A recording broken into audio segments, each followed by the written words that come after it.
It's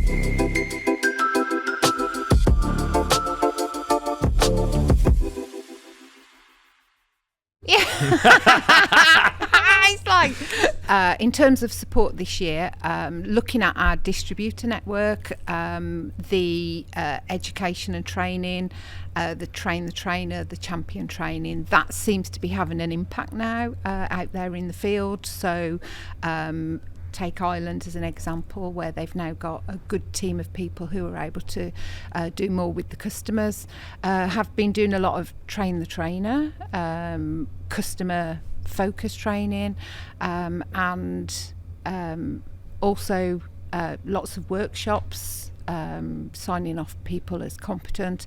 I think we have reached the right level of support now to enable our partners to work safely with our products and educate people moving forward. Yeah. And I think our distributors are becoming quite reliant, quite aware of the support that we're able to provide them as well.